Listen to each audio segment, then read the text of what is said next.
This land belongs to your sister now. My father's voice boomed across the fields as he climbed into his tractor. She actually knows what to do with it. My name is Olivia Parker, and I watched in stunned silence as my father began destroying the organic crops I'd spent 2 years cultivating. Tomorrow was supposed to be my farm's grand opening, the culmination of everything I'd worked for since graduating from agricultural college. The morning had started normally enough. I was up before dawn, checking on my prized heirloom tomatoes and the rare varieties of vegetables I carefully nurtured using traditional farming methods passed down by my grandmother. The soil here was special. Everyone in the valley knew that. Grandma used to say it had its own wisdom, its own way of choosing its caretaker. Then my parents showed up with my younger sister Amanda in tow. I should have known something was wrong when I saw Amanda wearing her designer boots to walk through farmland. "We need to discuss the farm's future," Mom had said, her voice carrying that fake sweetness I'd grown to dread. "Amanda's finished her business degree, and she has wonderful plans for this place." I stood my ground, dirt still fresh under my fingernails from morning harvesting. "This is my farm. Grandma left it to me." Only because she didn't know Amanda would study agricultural business. Dad shot back. "Your sister has real plans. Corporate contracts, modern farming methods, not this organic nonsense you're wasting time on." Amanda smirked, tapping something on her tablet. "I've already got buyers lined up. Major supermarket chains. They want volume, not these weird heritage vegetables you're growing. We'll need to clear everything and start fresh." "No," I said firmly, thinking of my grandmother's lessons about respecting the land. "This farm stays organic. It's what the soil needs." That's when Dad lost it. "Soil needs? Listen to yourself. Your sister has an actual business degree. She knows how to make this land profitable." He stormed off toward his tractor, parked at the edge of my property. I hadn't even noticed he brought it. Now I stood watching as he plowed under my carefully tended rows of vegetables. 2 years of work, destroyed in minutes. Mom kept trying to convince me this was for the best, while Amanda rattled off statistics about commercial farming profits. "Just sign the transfer papers," Mom pleaded, waving a document folder. "Your sister knows what she's doing. You can stay on and help if you want." Help. On my own farm. The farm Grandma had specifically left to me because I shared her vision of sustainable agriculture. I remembered her words from the day she showed me the deed. "This land knows its true keeper, Olivia. Trust in that." I watched as Dad made another destructive pass with the tractor, tears stinging my eyes but refusing to fall.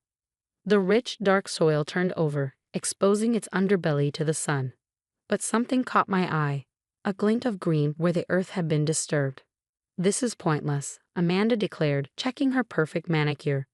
"The papers are drawn up. Dad's on the board of the Agricultural Commission. We can force a transfer if we have to. You're not qualified to run this farm." I knelt down, touching the freshly turned earth. The soil felt warm, alive under my fingers. Somewhere in the distance, thunder rolled, though the sky was clear. "Are you even listening?" Mom demanded. "This is happening whether you like it or not. Your sister has investors waiting." I stood up slowly, dirt crumbling through my fingers. "You can destroy my crops," I said quietly, a strange calm settling over me. "You can threaten me with legal action. But this land, it has its own way of choosing." Dad shut off the tractor, looking triumphant. "Stop with the cryptic nonsense. This isn't one of your grandmother's fairy tales. This is business." I looked at my ruined fields, remembering all the nights I'd spent studying Grandma's farming journals, learning the secrets she'd discovered about this particular plot of land. The special properties of the soil, the unusual growing patterns, the way certain plants thrived here when they wouldn't grow anywhere else in the valley. "You should have waited," I said, still eerily calm. "The soil remembers. Grandma always said that." "Oh, for heaven's sake," Amanda scoffed. "I'll have a proper farming team here by next week. We'll show you what real agriculture looks like." Thunder rolled again, closer now, though the sky remained perfectly clear. I felt the vibration under my feet, subtle but unmistakable. The soil was warm, almost hot, against my bare toes.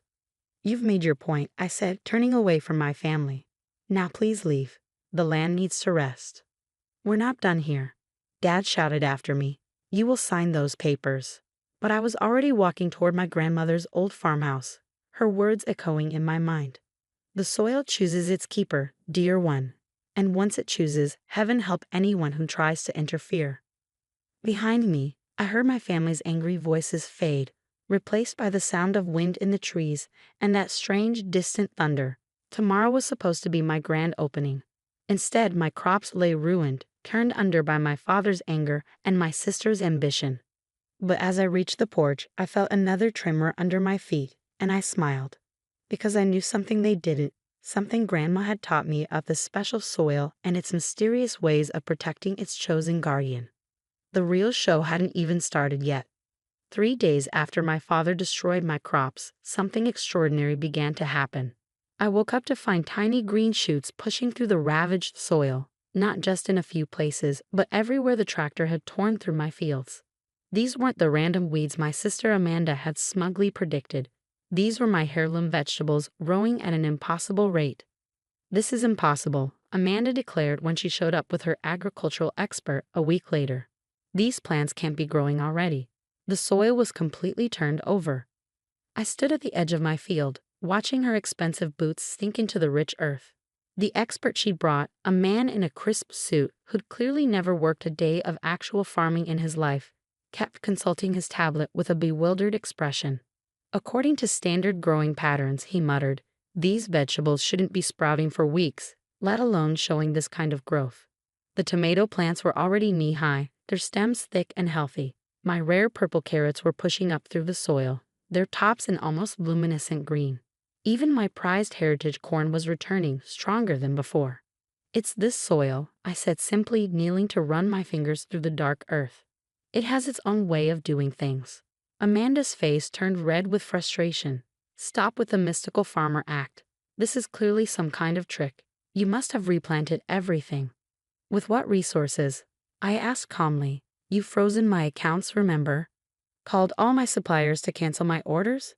The soil is doing this on its own." The expert wandered deeper into the field, his confusion growing with each step. "These growth patterns are unprecedented," he admitted, shooting worried glances at Amanda. "And the soil composition. I've never seen anything like it." I remembered Grandma's warnings about the land's special properties, how it responded to those who respected its natural rhythms and how it rejected those who tried to force their will upon it. The expert's readings were just confirming what she'd always known. 2 weeks later, my fields were flourishing beyond anyone's expectations. The vegetables weren't just growing. They were thriving, producing bigger, more vibrant crops than I'd ever seen. Word spread quickly through the farming community, and soon local media started showing up to document the miracle farm. My parents tried to maintain control of the situation. Dad made calls to his contacts at the Agricultural Commission, demanding investigations into my farming practices. Mom attempted to smooth things over with the media, trying to spin it as a family success story with Amanda as the mastermind. But the soil had other ideas. Every time Amanda tried to implement her modern farming methods, whether it was chemical fertilizers or industrial equipment, the land rejected them. Machinery would mysteriously malfunction. Synthetic fertilizers would wash away in rains that somehow only fell on the exact areas where they'd been applied. "This is ridiculous," Amanda shrieked one morning after her third attempt to bring in a commercial farming team had ended with their equipment stuck in suddenly muddy ground, despite no rain for weeks. "You're sabotaging us." I was harvesting tomatoes that had grown to the size of softballs, their colors so vivid they almost glowed. "I haven't done anything," I replied truthfully. "The land knows what it wants." The local farmers market couldn't get enough of my produce.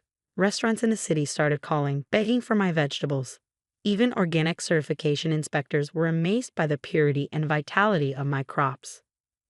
My sister's corporate contracts began falling through as news spread about the farm's unusual properties. No major chain wanted to be associated with what they couldn't explain or control. Amanda's carefully crafted business plan was crumbling, just like the expensive machinery she kept trying to bring onto the property. One evening, as I sat on the porch watching the sunset paint my thriving fields in gold, Dad's truck came rumbling up the drive. He got out looking older than I'd ever seen him, his face lined with worry and defeat. "The Agricultural Commission wants to study your farming methods," he said without preamble. "They're calling it a breakthrough in organic agriculture.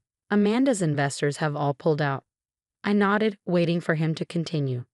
"Your grandmother," he hesitated, looking out over the flourishing crops. She tried to tell me about this land years ago, about why she left it specifically to you. I didn't listen. Thunder rolled in the distance, though the sky was clear, just like that day when he destroyed my crops. The soil hummed with energy beneath our feet, a gentle reminder of its power. The land chooses its keeper, I said softly, repeating Grandma's words. And once it chooses, heaven help anyone who tries to interfere. Dad nodded slowly, finally understanding what he was up against. This wasn't just about property rights or business plans. This was about something deeper, something that couldn't be controlled by legal documents or corporate strategies. The sun dipped lower, casting long shadows across my miraculous fields, and I smiled. The soil had made its choice clear to everyone. And this was just the beginning. 6 months after my father's failed attempt to destroy my farm, I stood in my field surrounded by photographers from National Geographic. They'd come to document what they were calling the miracle of Parker Farm. My heirloom vegetables had not only recovered but were now producing yields that defied all agricultural logic. It's remarkable, the lead researcher said, examining a tomato plant heavy with fruit. The soil composition here is unlike anything we've ever studied. It's almost as if it's adapting. I caught sight of Amanda watching from the edge of the property, her designer clothes replaced by a simple sundress. The past months had changed her too. After her business plans collapsed, she'd been forced to reevaluate everything she thought she knew about success. Miss Parker, one of the photographers called out, "Could you explain your farming methods? How do you achieve these results?" Before I could answer, Amanda stepped forward. "She listens to the land," my sister said quietly, something I should have done from the beginning. The transformation in my family had been gradual but profound. It started with Mom, who came by one morning with Grandma's old recipe box, filled with handwritten notes about the farm's special properties. "I found this in the attic," she'd said, her voice thick with emotion. "Your grandmother tried to explain about this place, about why it had to be you. We were too focused on modern progress to understand." The recipe box contained more than just farming advice.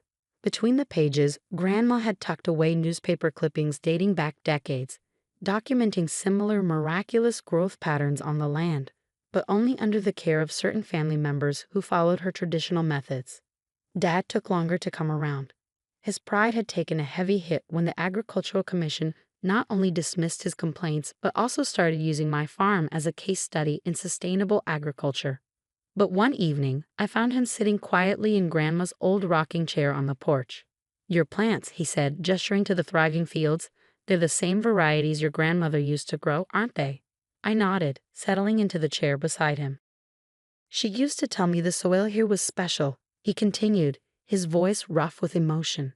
"Said it had been in her family for generations, that it knew who belonged here. I thought it was just stories." The sun was setting, casting long shadows across the abundant fields. In the fading light, the vegetables seemed to glow with an inner vitality that no commercial farm could match. "I was wrong, Olivia," Dad finally admitted. "About everything." The success of Parker Farm spread far beyond our valley. Organic farming associations sought my advice, universities requested research access, and sustainable agriculture programs sent their students to learn. But the soil's mysterious properties remained consistent. It only performed its miracles for those who respected its natural rhythms. Amanda's transformation was perhaps the most surprising. After her investors abandoned her, she spent weeks sitting at the edge of the fields, watching me work. At first, I thought she was plotting something new, but then I noticed her taking notes, asking questions about Grandma's methods. "I don't expect to take over anymore," she said one day, helping me harvest a row of impossibly perfect carrots. "But maybe you could teach me, the way Grandma taught you." The soil seemed to hum with approval as I showed her how to feel for the right planting depth, how to listen to what the earth needed. Her business degree wasn't wasted. She eventually helped me develop a sustainable model for distributing our produce while maintaining the farm's traditional methods. Today, as the National Geographic team wrapped up their photo shoot, I watched my family gathering on the porch. Mom was arranging fresh vegetables for dinner. Dad was explaining Grandma's crop rotation system to one of the researchers, and Amanda was carefully tending to new seedlings in the greenhouse. "Your grandmother would be proud," a voice said behind me. It was Mrs. Henderson, our elderly neighbor who'd known Grandma all her life. She always said this land had a way of teaching people what really matters. I looked out over my flourishing fields, remembering that terrible day when Dad had tried to destroy everything. The soil had done more than just restore my crops, it had restored my family. Later that evening, as we sat down to a dinner made entirely from the farm's produce, I noticed something had changed in our family dynamic. The competitive tension that had always existed between Amanda and me had transformed into mutual respect. Mom's controlling nature had softened into genuine interest in our traditional farming methods. Dad's obsession with modern progress had given way to a deep appreciation for the old ways. To the land, Amanda proposed, raising her glass, and to the sister who knew how to listen to it. As we toasted, I felt the familiar warm hum of the soil beneath our feet, like a heartbeat synchronizing our family in a way no business plan or legal document ever could. Grandma had been right all along. The land knew its keeper, and in choosing me, it had healed more than just the earth.